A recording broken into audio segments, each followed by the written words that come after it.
Hamma mehmondorchilikka ketgan. Shundaymi? Shunday bo'lsa kerak, sultonxonim. Aytishlaricha hukmdorim ham ketibdilar. Meni ham taklif qilishlari kerak edi. Chunki hukmdorim qayerga bormasinlar, yonlarida men bo'lishim shart. Nima deganing bu Sumbul? Nigor hukmdorimiz ketdilar deb aytdi-ku menga. Xudo haqqi, men ham shunday debman, sultonxonim.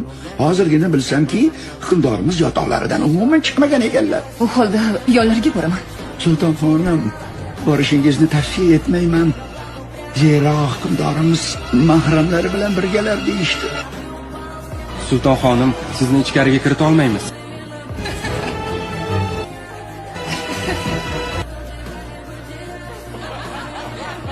Bucha, kim bu? Zoya Xalfa. Topdim. Камелия в 6 утра, фотография твоя, горят воспоминания о тебе.